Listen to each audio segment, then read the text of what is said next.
اعوذ باللہ من الشیطان الرجیم، بسم اللہ الرحمن الرحیم۔ قانونی ٹی وی چینل کے ویورز کو میرا سلام پہنچے۔ دوستو، آج جو شخصیت ہم نے اپنے اسٹوڈیو میں مہمان کے طور پہ بلائے ہیں وہ نہایت ہی قابل احترام اور ایک سیاسی جدوجہد کرنے والے، عدلیہ بحالی تحریک میں اہم رول ادا کرنے والے، اور میں ان کو اپنے طور پہ کہتا ہوں کہ وہ فادر آف دی بار ہیں ہمارے لاہور ہائی کورٹ کے۔ تو آئیے ان سے ہم اپنا تعارف کرواتے ہیں۔ تو آپ نے دیکھ تو لیا ہوگا، نظر بھی آ رہے ہیں، عبدالرشید قریشی صاحب، سینئر ایڈوکیٹ سپریم کورٹ اور عدلیہ بچاؤ کمیٹی کے سربراہ۔ جناب قریشی صاحب، السلام علیکم۔ وعلیکم السلام جناب۔ جی سر، ہم تھوڑا سا ناظرین کے لیے بتائیں کہ جی آپ کہاں پیدا ہوئے اور کہاں تک میٹرک کی تعلیم تک کہاں آپ رہے، اور آگے کی تھوڑی جدوجہد بتائیں سر۔ میں ضلع فیروز پور کے شہر ابوہر منڈی، اچھا اس وقت تحصیل فاضل کا ہوتی تھی، جی، وہاں میں پیدا ہوا، اور جب پاکستان بنا تو میری عمر اس وقت 10 سال تھی۔ ٹھیک، ہم پیدل قافلے کی صورت میں پاکستان آئے، اور اگر پاکستانی فوج کے 4 جوان نہ پہنچتے تو ہم پاکستان میں شاید داخل نہ ہو سکتے۔ اچھا، وہ ہماری حفاظت کرتے ہوئے ہمیں پاکستان لے آئے اور ہم پاکستان آ گئے۔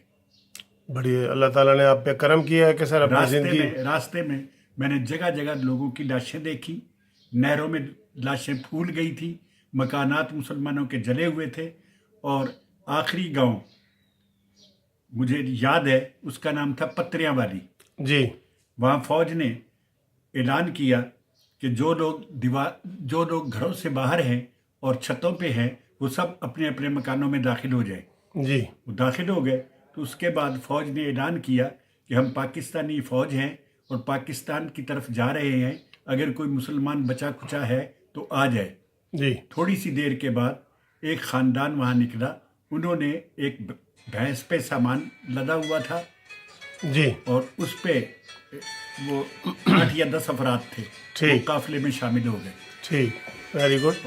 تو سر آپ کی جو تعلیم ہے وہ آپ نے کہاں پہ حاصل کی اور گریجویشن تک ذرا بتائیں اللہ۔ جب ہم پاکستان میں آئے اس وقت میں تیسری جماعت کا طالب علم تھا، جی، اور تیسری جماعت پھر میں ملتان، ہم چونکہ سیٹل ہوئے تو چہل یک پرائمری سکول تھا، جی، وہاں میں پڑھتا تھا، جی، لیکن 3-4 مہینے کے بعد ہم ملتان سے ترک سکونت کر گئے اور میاں چنو چلے گئے۔ وہاں سے میں نے تیسری جماعت کا امتحان پاس کیا، اور چوتھی میں پھر پہنچا تو ہم اپنے ماموں کے گاؤں میں جو دیہات میں سیٹل تھے، وہ بھی مہاجر ہو کے آئے تھے، جی، اس گاؤں میں چلے گئے۔ وہاں ہمیں رقبہ بھی الاٹ ہوا، لیکن وہاں میرے والد صاحب کا اور اہل خانہ کا دل نہ لگا، اور پھر میری بھی تعلیم کا مسئلہ تھا جو میرے والد صاحب نے سوچا ہوا تھا کہ اس کو آگے تک پڑھانا ہے، اور وہاں چونکہ صرف پرائمری سکول تھا اس لیے اس گاؤں سے بھی ہمیں ترک سکونت کرنا پڑا۔ ہم نے وہ زمین سب کچھ چھوڑ دیا اور ہارون آباد ضلع باول نگر جا کے سیٹل ہو گئے، جہاں میں نے 8 جماعتیں پاس کی۔ تو 9ویں میں تھا تو میرے والد صاحب نے مجھے سائی وال گورنمنٹ ہائی اسکول میں داخل کرایا۔ وہاں تقریری مقابلہ ہوا، کچھ دنوں کے بعد سارے ضلع کے اسکولوں سے مقررین آئے تو مجھے فرسٹ پرائز ملا۔ جی، طارق عزیز جو ٹی وی وغیرہ میں آتے ہیں، ان کو سیکنڈ تھرڈ بھی پرائز نہیں ملا تھا، مجھے فرسٹ پرائز ملا تھا۔ جی، گڈ۔ تو اس میں پھر اس شہر میں میرا جلوس نکالا گیا ٹانگے پہ سوار کر کے۔ اچھا، آپ کے حق میں، میرے حق خوشی میں، خوشی میں۔ ہاں جی۔ تو وہ 52-53 کا واقعہ ہے، اور علماء کرام سب تقریباً گرفتار تھے۔ جی، تو ایک مسجد میں میں جمعہ پڑھنے گیا، وہاں کوئی بھی خطیب نہیں تھا، وہ خطیب صاحب گرفتار ہو چکے تھے۔ تو میں منبر پہ جا کے کھڑا ہو گیا اور میں نے تقریر شروع کر دی۔ اچھا، لوگوں نے اس تقریر کو اتنا پسند کیا کہ اب مجھے محلوں میں لے جانے لگے، اور ٹھیک ہے، کئی محلوں میں نے سائی وال تقریریں کی۔ پھر میرے والدین مجھے وہاں چھوڑ کر ہاسٹل میں داخل کرا کے اور واپس ہارون آباد چلے گئے۔ ہیڈ ماسٹر صاحب نے میرا ہاسٹل ریزیڈنس بھی فری کر دیا، میری فیس بھی معاف کر دی، 10 روپے مجھے اسکالرشپ بھی دیا۔ احمد خان صاحب ہیڈ ماسٹر تھے گورنمنٹ ہائی ماشاء اللہ، کمال ہے سر۔ یہ تو پھر آپ سمجھو سکول میں ہی کمانا شروع ہو گیا نا۔ نہیں چاہتے تھے کہ میں وہاں سے منتقل ہو کے جاؤں، لیکن میرا والدین کے بغیر دل نہ لگا، اور ایک دن اچانک میں وہاں سے اپنے گاؤں کی طرف روانہ ہو گیا۔ تو لا کہاں سے کیا سر آپ نے اور کب کیا؟ 1962 میں میں نے یہاں گورنمنٹ لا کالج میں داخلہ لیا جی لاہور میں. ہوں تو الیکشن ہوئے تو میں سیکٹری جنرل منتخب ہوا لا کالج اسٹوڈنٹس یونین کا. جی میاں نذیر اختر صاحب صدر تھے, جی جسٹس جو ریٹائرڈ جسٹس جو ریٹائر. ہاں جی تو وہاں ایک محمد حنیف طالب علم تھے, اکاڑے سے ان کا تعلق تھا. ان کی گاڑی کسی مجسٹریٹ کی گاڑی سے تھوڑی سی ٹکرا گئی. اس مجسٹریٹ صاحب نے اس کو موچی گیٹ پولیس چوکی میں گرفتار کرا دیا. اس کی کار بھی وہاں چلی گئی اور اگلے دن ہمیں پتہ چلا, چونکہ اگلے دن سوموار تھا, اتوار کو پتہ نہ چل سکا, تو ہم نے اس کو جا کے چھڑایا. پھر جلوس نکالا, میاں نذیر اختر صاحب اس جلوس میں شامل نہ ہوئے اور میں اس جلوس کی قیادت کر رہا تھا. ہم پنجاب یونیورسٹی کے سامنے جہاں وہ توپیں پڑی ہیں اس چوک پہ آئے تو لڑکیاں اوپر سے دیکھ رہی تھیں ہمارے جلوس کو. تو میں نے ان سے کہا, میری پیاری بہنوں, جب ہماری چند ماؤں بہنوں بیٹیوں کو راجہ دہر کے دور میں گرفتار کیا گیا تھا تو محمد بن قاسم نے تاخت و تاراج کر دیا تھا اور ماؤں بہنوں بیٹیوں کی رہائی لی تھی. آج تمہارے بھائی مصیبت میں ہیں تو خاموش تماشائی نہ بنو اور آ کے ہمارے جلوس میں شامل ہو جاؤ. اور عورتیں و خواتین وہ سب جلوس میں آ گئی, اور اتنا بڑا لاہور کی تاریخ میں جلوس کبھی اسٹوڈنٹس کا نہیں تھا اس وقت تک.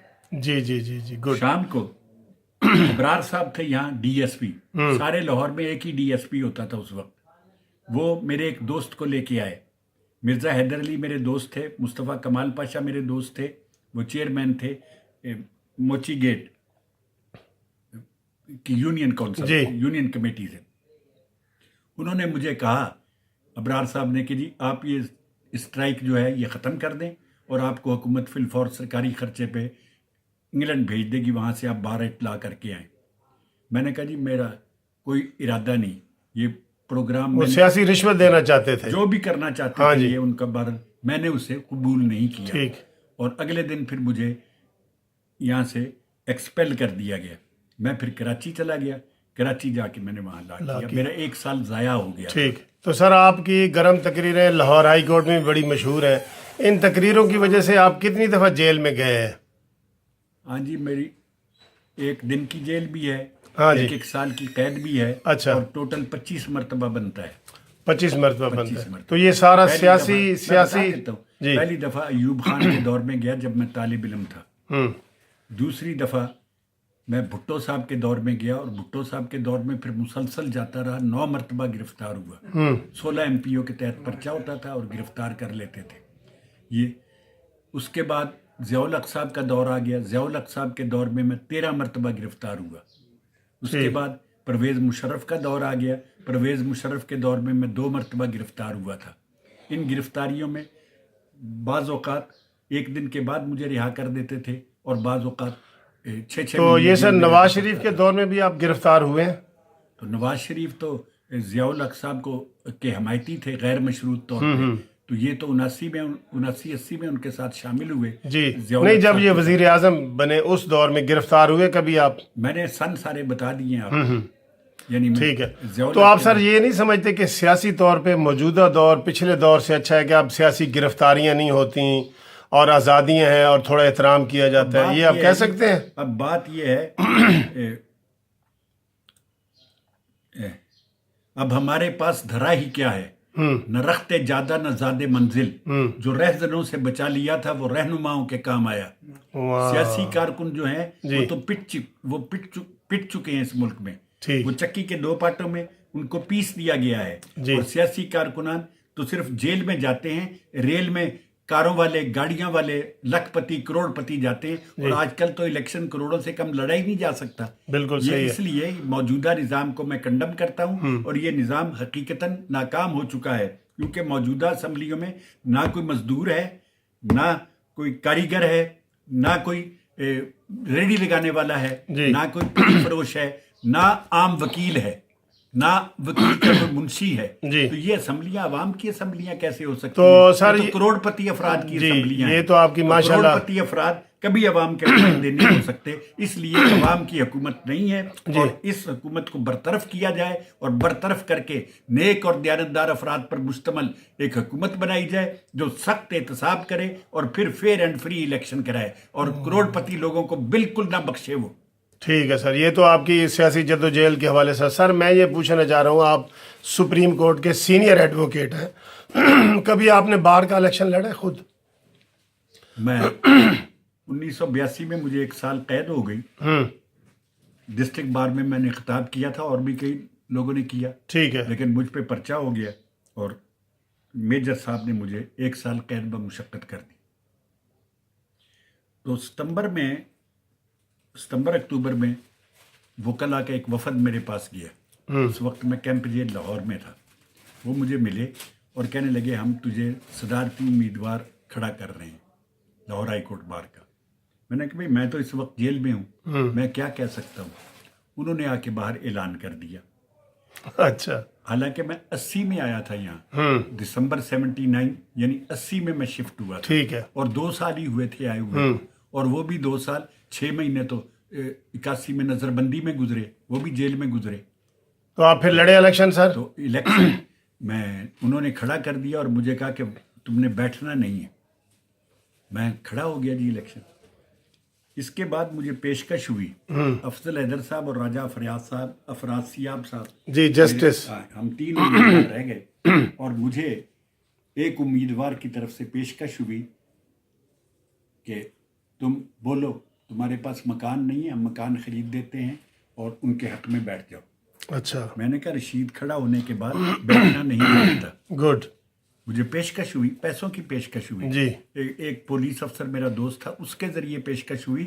وہ گٹھڑی میں رومال میں یعنی نوٹ باندھ کے لے آیا میرے پاس ہائی کورٹ میں. اس وقت ہائی کورٹ میں میرا بھوک ہڑتال کیمپ لگا تھا.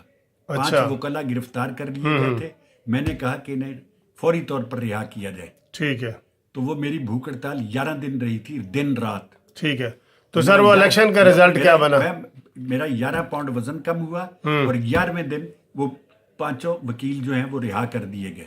گڈ. یہ ضیاء الحق کے دور میں پہلی ڈیمانڈ تھی جو کوئی منظور ہوئی. ٹھیک ہے. اور پھر میری بھوک ہڑتال ختم ہو گئی. میں الیکشن میں چونکہ لوگ جانتے نہیں تھے مجھے اور یا گروپ بندی نہیں تھی، میرا تعلق کسی گروپ سے نہیں تھا، میں تو سب وکیلوں کو انڈیپینڈنٹ آپ لڑے تھے. تو اس لیے 424 ووٹ ملے افضل حیدر کو جو جیت گئے جی. 416 ووٹ ملے راجہ افراسیاب کو جو دوسرے نمبر پر رہے. 200 ووٹ مجھے ملے جو میں لوگوں نے کہا کہ تم نے اپنی ہمت سے زیادہ ووٹ لیے، جبکہ میں لاہور سے باہر کہیں نہیں گیا تھا. ٹھیک ہے. میں جا نہیں سکتا تھا، میں جیل میں تھا. تو سر آپ پنجاب بار کونسل کے ممبر رہے ہیں؟ کونسل کا اور وہ پنجاب جو سارے پنجاب پر مشتمل تھی، مغربی پاکستان جو نہیں سارے پنجاب پہ مشتمل تھی. سن 73 میں الیکشن ہوئے تھے پنجاب بار کونسل کے. میں ضلع بھاول نگر کی سیٹ سے کھڑا ہوا تھا اور میں جیت کے ممبر بن گیا تھا. ٹھیک ہے. اور وہ 79 تک رہی وہ. یہ سر میں یہ پوچھنا چاہ رہا ہوں، آپ ماشاءاللہ سینئر سیاستدان بھی ہیں، تو آپ کی ملاقات مجیب الرحمان جو بنگلہ دیش میں وہ بعد میں رہے ہیں، انہوں نے تحریک چلائی تھی، ان سے کبھی ہوئی ہو، یا بھاشانی سے، یا بڑے لیڈروں کی؟ نوابزادہ نصر اللہ کے ساتھ تو آپ کو سب جانتے ہیں کہ آپ ان کے بالکل دستے راست تھے. شیخ مجیب الرحمان سے میری پہلی ملاقات یہاں لاہور میں ہوئی تھی. وہ اعلان تاشکند 9 جنوری 1966 کو ہوا. جی. تو تمام اپوزیشن جماعتوں نے یہاں نیشنل کانفرنس کال کی. وہ گلبرگ میں چودھری محمد علی کی کوٹھی ہے، جس سے آگے ذرا آسمہ جہانگیر کی ہے. وہ چودھری محمد علی سابق وزیر اعظم پاکستان کی کوٹھی میں وہ کنونشن تھا. میں نے وہ convention as a delegate of Pakistan عوامی لیگ میں شریک ہوا. تو دوپہر کو شیخ مجیب الرحمان صاحب 6 پوائنٹس لے آئے. انہوں نے کہا کہ 6 پوائنٹس کو مانیں گے تو ہم تحریک چلائیں گے، ورنہ میں جوائن نہیں کروں گا. ٹھیک. دوپہر کو میٹنگ ہوئی. آسمہ جہانگیر کے والد صاحب ملک غلام جیلانی جی، وہ بھی عوامی لیگ میں تھے اور عہدیدار تھے. اچھا. انہوں نے ان کے گھر کی چھت پہ میٹنگ ہوئی. تو وہاں میں نے شیخ مجیب صاحب سے کہا کہ جی آپ 2 پوائنٹ واپس لے لیں تو آپ یہاں بھی ترقی کر سکتے ہیں. ایک تو کہ یہ کرنسی ہر ایسٹ پاکستان کی اور ویسٹ پاکستان کی الگ الگ نہ ہو. ٹھیک ہے. دوسرا تجارت یہ الگ الگ نہ ہو ایسٹ پاکستان کی اور ویسٹ پاکستان کی. اگر الگ الگ تجارت آپ کریں گے تو آپ مشرقی پاکستان انڈیا کے ساتھ تجارت کرے گا اور مغربی پاکستان کی سرحدوں پہ انڈین فوج بیٹھی ہوگی تو ہماری فورن پالیسی کہاں جائے گی. ٹھیک ہے. شیخ مجیب الرحمان کے پاس میرے اس سوال کا کوئی جواب نہیں تھا. انہوں نے یہ کہا کہ دیز پوائنٹس کین بی ریکنسیڈرڈ. ٹھیک ہے. پہلی ملاقات انہوں نے تو وہ کوئی انتہا پسند تھا؟ آپ نے کیا ان کو کیسا پایا کہ وہ انتہا پسند تھا وہ معتدل یا اس کو وہ معتدل آدمی تھا؟ اسے انتہا پسند حالات نے بھی بنایا. اچھا. اور کچھ ہو سکتا ہے اوپر کی اتھارٹیز بھی ہوں جنہوں نے بنایا ہو. ٹھیک. تو 69 میں مجھے ڈھاکہ جانے کا اتفاق ہوا وہاں پی ڈی پی کے کنونشن میں شرکت کرنے کے لیے. تو وہاں بھی میں ان کے گھر ملاقات کے لیے گیا. وہاں بھی ملاقات ہوئی. یعنی ملاقاتیں ان سے رہی ہیں آپ کی. تو نوابزادہ نصر اللہ صاحب سے سر جو آپ کی کوئی انہوں نے مجھے کہا جی کہ you please join my party, I will give you as much fund as you need and I will appoint you as convener 6 points عوامی league of Punjab and Bahawalpur. اس کے منشور میں بہاولپور بھی الگ صوبہ تھا. ٹھیک ہے. میں نے کہا جی sorry I can not accept it, I am not a paid professional political worker. مجھے تو نظریاتی ورکر کہا جا سکتا ہے. نظریہ مجھے پسند آئے گا تو میں جوائن کر سکتا ہوں. نظریہ اگر غلط ہے, ملک اور قوم کے حق میں نہیں جاتا, تو میں مسترد کر دوں گا. ٹھیک. ایسٹ پاکستان سے ویسٹ پاکستان میں آئے لیکن 2 پوائنٹ کو چھوڑ دیں, وہ کرنسی اور تجارت. اس لیے آپ نے ان کے کوئی عہدہ قبول نہیں انہوں نے کیا. وہ دونوں چھوڑے نہیں, میں نے عہدے قبول نہیں کیے. سر نوابزادہ نصر اللہ صاحب کے ساتھ آپ کی بڑی قریبی تعلق رہا ہے, ان کے بارے میں بتائیں کہ وہ کیسے انسان تھے اور آپ نے کس طرح ان کی قربت حاصل کی. دیکھیے جی, ہم جب کالج میں پڑھتے تھے, لاء کالج میں 62 میں, تو نوابزادہ صاحب اس وقت قومی اسمبلی کے ممبر تھے. آسمہ جہانگیر کے والد صاحب ملک غلام جیلانی بھی ممبر تھے جی. اور ان دونوں کا تعلق عوامی لیگ سے تھا. تو یہ اپوزیشن کے بینچوں پہ بیٹھتے تھے, ان کے نام اخبارات میں آتے تھے اور ہمیں اچھے رہنما نظر آتے تھے. ٹھیک. اس لیے ہم دل سے ان کی قدر کرتے تھے. اور پھر پی ڈی ایم بنا, پاکستان ڈیموکریٹک موومنٹ. ٹھیک ہے. اس میں چودھری محمد علی, نوابزادہ نصر اللہ خان, نور الامین اور جماعت اسلامی یہ شامل ہوئے. لیکن گرفتاریاں شروع کرنی, یو ڈی ایف تھا یو ڈی ایف بعد میں آتا ہے, پہلے پی ڈی ایم. ٹھیک ہے. ایوب خان کے دور میں پی ڈی ایم بنا. پی ڈی ایم کے بعد بنا جی ایم آر ڈی. اچھا. M R D, movement for restoration of democracy. جی. اس میں 2 نکات پہ سب متفق, وہ 9 جماعتیں تھیں ان میں. تو یہ پھر قومی اتحاد بھی بنا. قومی اتحاد تو 77 کی بات ہے. یہ 1969 میں پھر ایوب خان کے خلاف کافی چڑھائی ہو گئی اور اپوزیشن طاقتور ہو گئی. تو پھر ایوب خان کو راؤنڈ ٹیبل کانفرنس بلانا پڑی. ٹھیک ہے. تو ادھر سے 3 لیڈر گئے, نوابزادہ نصر اللہ خان, مفتی محمود صاحب, پروفیسر غفور. جی. اور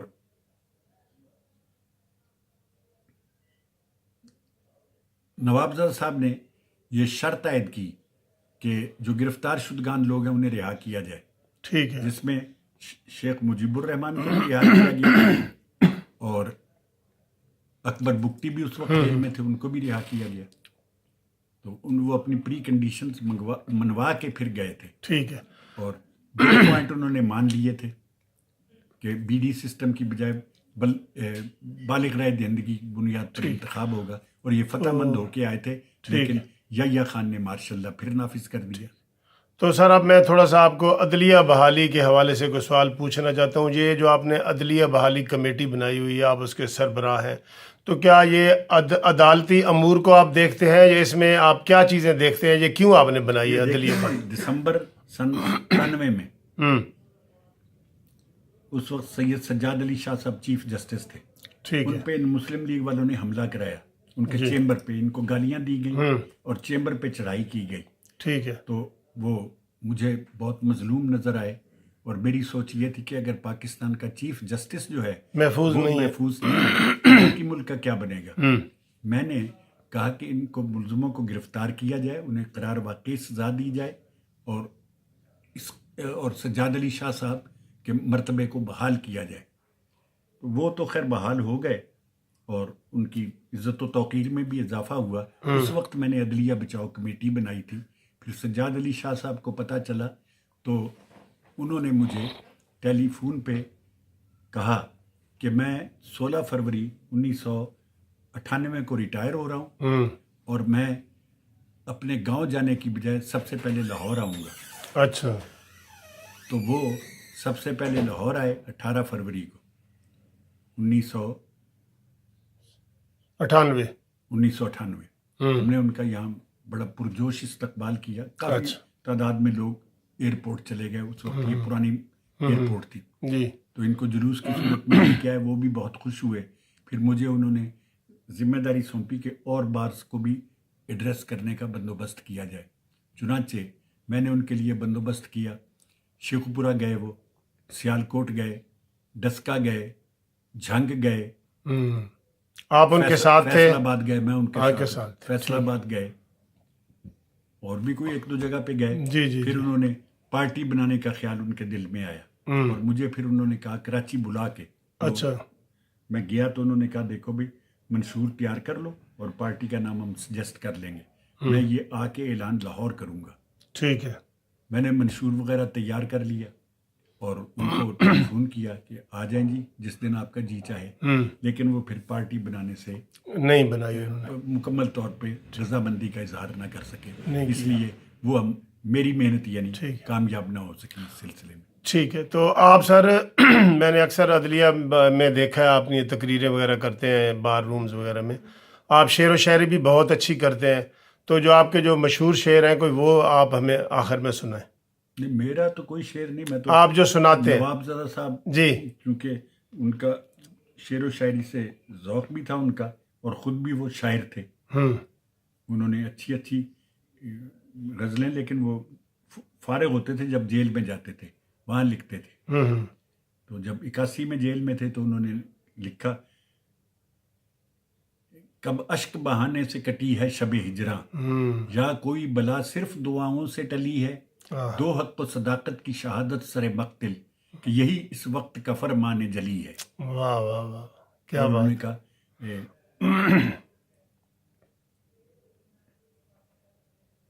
اور بھی ہیں. ٹھیک ہے, اور بھی ہیں لیکن اس وقت یاد نہیں آ رہے. تو سر آپ کے بارے میں ایک میں نے یہ سنا ہے کہ آپ کتنے بے درد ہیں سر کو صبا کہتے ہیں, کیسے ظالم ہیں کہ ظلمت کو ضیاء کہتے ہیں. یہ مسیحائی بھی کیا خوب مسیحائی ہے کہ چارہ گر اس کو تکمیل شفا کہتے ہیں. کب اشک بہانے سے کٹی ہے شب ہجراں, یا کوئی بلا صرف دعاؤں سے ٹلی ہے. دو حق و صداقت کی شہادت سر مقتل کہ یہی اس وقت کا فرمان جلی ہے. Very good. تو سر آپ آخر میں یہ بتائیں کہ ایک بات میں بتانا چاہتا ہوں. جی, ہم 86 میں سندھ کا دورہ کر رہے تھے. نواب زادہ صاحب اپنے دوروں میں مجھے ساتھ رکھتے تھے. ٹھیک. تو تقریر کرتے کرتے ہم لاڑکانہ پہنچے, مختلف مقامات پر جلسوں سے خطاب کرتے ہوئے. لاڑکانہ باہر کے باہر لکھا ہوا تھا, باہر کے باہر کہ پنجاب کا کوئی لیڈر داخل نہیں ہو سکتا سوائے نوابزاد نصر اللہ خان کے.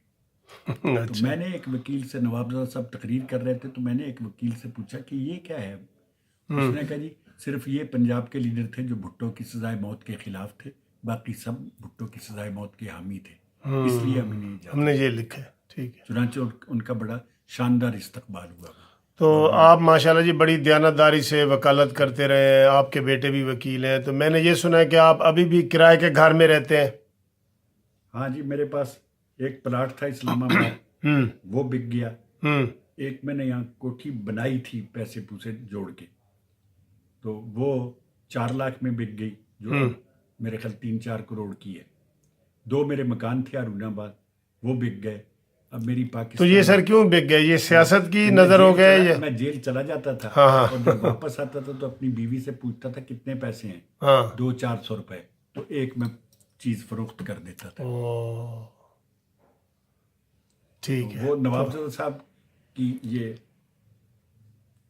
کی کارکردگی بھی یہی ہے کہ وہ 50-60 مربع تھے ان کے, جب وہ فوت ہوئے تو 3 مربع ان کے نام رہ گئے تھے. ٹھیک ہے. تو قریش صاحب تھینک یو ویری مچ. آپ ہمارے قانونی ٹی وی چینل کے آفس میں آئے اور اپنی زندگی کے بارے میں اور بڑی اچھی اچھی باتیں کی ہیں. بہت شکریہ. Thank you. آخر میں یہ کہوں گا جی, بوئے گل نہ باد صبا مانگتے ہیں لوگ, وہ حبس ہے کہ لو کی دعا مانگتے ہیں لوگ. Thank you ji, thank you.